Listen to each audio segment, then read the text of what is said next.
معزز سامعین، السلام علیکم۔ سٹوری ٹائمز میں خوش آمدید۔ اس دور کا سب سے بڑا فتنہ جو ٹرانسجنڈر ایکٹ کی صورت میں ہمارے سامنے موجود ہے، جب ہم اس کا موازنہ مذہبی اعتبار سے کرتے ہیں تو حضرت لوط علیہ السلام کا قصہ قرآن کریم میں عبرت اور اصلاح کے لیے موجود ہے۔ جب بنی نوع انسان فطرت کے خلاف عمل کرتی ہے تو قدرت بھی ان پر عذابوں کی بوچھاڑ کر دیتی ہے۔ حضرت لوط علیہ السلام حضرت ابراہیم علیہ السلام کے دست راست تھے اور حضرت سارہ کے بھائی تھے۔ وہ ایک عرصے تک حضرت ابراہیم کے زیر تربیت رہے اور ہر ہجرت میں ان کے ساتھ رہنے کا شرف بھی حاصل کیا۔ اللہ تعالیٰ نے جب حضرت لوط علیہ السلام کو نبوت سے سرفراز کر کے قوم لوط کی طرف جانے کا حکم دیا تو حضرت لوط علیہ السلام اس قوم کے مرکزی شہر سدوم میں آ کر ٹھہرے۔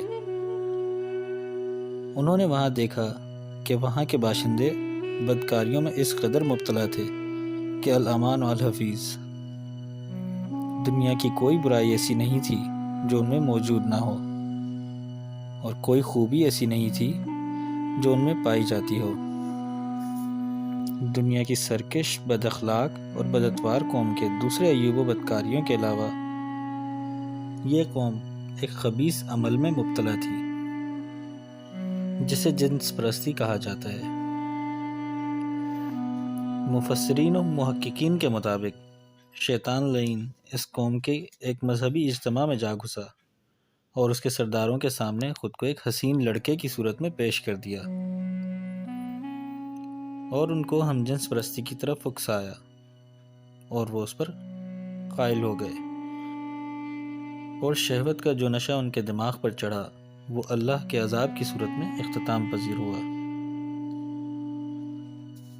مفسرین نے اس قوم سے متعلق جس کی طرف حضرت لوط علیہ السلام کو بھیجا گیا تھا مزید لکھتے ہیں کہ یہ لوگ صرف بے حیا، بد کردار اور بد اخلاق ہی نہ تھے، بلکہ اخلاقی پستی میں اس حد تک گر گئے تھے کہ انہیں آئے دن اپنے درمیان نیک لوگوں کو رکھنا بھی گوارا نہ تھا۔ وہ بدی میں یہاں تک غرق ہو چکے تھے کہ اچھے اور پاکیزہ لوگوں کو اپنے اندر رکھنا پسند نہیں کرتے تھے۔ اس بنا پر جس قوم کی اجتماعی زندگی میں پاکیزگی کا ذرا بھی عنصر نہ رہے، پھر اسے زمین پر زندہ رکھنے کی کوئی وجہ نہیں رہتی۔ اس قوم لوط سے متعلق محققین مزید لکھتے ہیں کہ انسان کی عام عادت یہ ہے کہ جب وہ کسی کا محتاج نہیں رہتا تو پھر سرکشی کرنے لگتا ہے۔ قوم لوط کو بھی خدا نے نوازا تھا اور ان کے لیے اپنی نعمتوں کے دروازے کھول دیے تھے۔ عام انسانی عادت کے تحت دولت و ثروت کے نشے میں مبتلا ہو کر عیش و عشرت اور ہوس کے اس کنارے پر پہنچ گئے کہ انسانی غیرت، حیا اور اچھے برے کی فطری تمیز بھی کھو بیٹھے تھے۔ ایسے خلاف فطرت بدکاری میں مبتلا ہو گئے جو حرام اور گناہ ہونے کے علاوہ فطرت سلیمہ کے لیے نفرت اور ایسے گھن کے کام ہیں کہ عام جانور بھی اس کے پاس نہ جائیں۔ چنانچہ اس قوم میں داخل ہونے کے بعد حضرت لوط علیہ السلام نے دیکھا کہ اس قوم کے 5 بڑے بڑے شہر تھے۔ آپ نے ان کے مرکزی شہر سدوم میں قیام فرمایا اور ان کے حالات کا جائزہ لینے کے بعد اس قوم کو مخاطب کر کے فرمایا، کیا تم ایسا فحش کام کرتے ہو جو تم سے پہلے سارے جہاں میں کسی نے نہیں کیا؟ آپ نے طرح طرح سے انہیں سمجھایا کہ یہ بدکاری جس میں تم مبتلا ہو اس سے پہلے سارے جہاں میں کسی نے نہیں کی، اور پہلے کسی برے سے برے انسان کا ذہن اس طرف نہیں گیا تھا۔ قوم لوط کے اس گناہ سے متعلق مشہور اموی خلیفہ عبد الملک نے ایک مرتبہ کہا کہ اگر قرآن مجید میں قوم لوط کے اس گھناؤنے فعل کا ذکر نہ ہوتا تو میں گمان بھی نہیں کر سکتا تھا کہ کوئی انسان ایسے قبیح فعل میں بھی مبتلا ہو سکتا ہے۔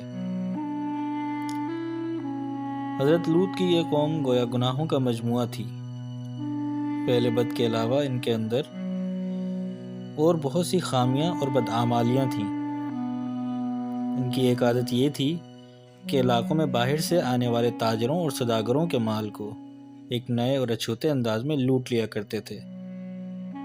چنانچہ ان کا یہ طریقہ تھا کہ جب کوئی سوداگر باہر سے آ کر ان کے مرکزی شہر صدوم میں مقیم ہوتا تو اس کے مال کو دیکھنے کے بہانے ہر شخص تھوڑی تھوڑی چیز اٹھا لیتا اور لے کر چل دیتا۔ تاجر بیچارہ حیران و پریشان ہو کر رہ جاتا۔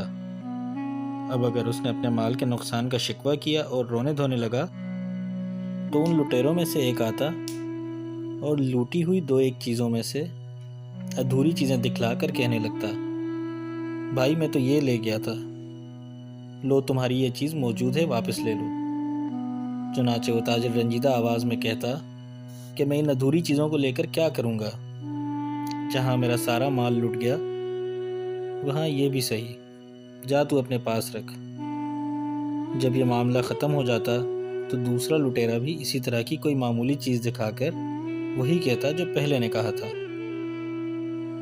سوداگر رنج و غم اور غصے میں اسے بھی لوٹا دیتا۔ اس طرح اس کا مال ہضم کر جاتے اور سوداگر کو لوٹ کھسوٹ کر بھگا دیتے۔ ان سے متعلق یعنی قوم لوط سے متعلق ایک عجیب و غریب واقعہ یہ بھی ہے کہ ایک بار حضرت ابراہیم اور حضرت سارہ نے اپنے غلام کو حضرت لوط کے علاقوں کی طرف بھجوایا۔ وہ قوم لوط کے مرکزی شہر صدوم میں داخل ہوا۔ مقصد یہ تھا کہ حضرت لوط سے مل لے اور واپس جا کر حضرت لوط کی خیریت کی اطلاع حضرت ابراہیم اور حضرت سارہ کو بتائے۔ چنانچہ جب قوم لوط کے مرکزی شہر صدوم پہنچا، ابھی بستی سے باہر ہی تھا تو اسے اجنبی سمجھ کر ایک صدومی نے اس کے سر پر پتھر دے مارا۔ اس غلام کے سر سے خون جاری ہو گیا اور سر سرخ ہو گیا۔ تب آگے بڑھ کر صدومی کہنے لگا کہ تیرا چہرہ تو سیاہ تھا، میرے پتھر کی وجہ سے یہ تیرا چہرہ سرخ ہو گیا ہے، لہٰذا مجھے اس کا معاوضہ ادا کر۔ غلام حیران و پریشان، معاوضہ کہاں سے ادا کرتا؟ اس زیادتی پر جب وہ شور مچاتا تو صدومی اسے کھینچ کر شہر کی عدالت میں لے گیا۔ حاکم صدوم نے مدعی کا بیان سن کر کہا، بے شک غلام کو صدومی کے پتھر مارنے کی اجرت دینی چاہیے۔ غلام یہ فیصلہ سن کر غصے میں آپے سے باہر ہو گیا۔ چنانچہ اس نے بھی ایک پتھر حاکم کے سر پر دے مارا اور کہنے لگا، میرے پتھر مارنے کی جو اجرت بنتی ہے وہ تو اس صدومی کو دے دینا۔ یہ کہہ کر وہاں سے بھاگ گیا۔ یہ سارے معاملات جو صدوم میں رائج تھے اور ہو رہے تھے ہمارے آج کل کے معاشرے سے گہری مماثلت رکھتے ہیں۔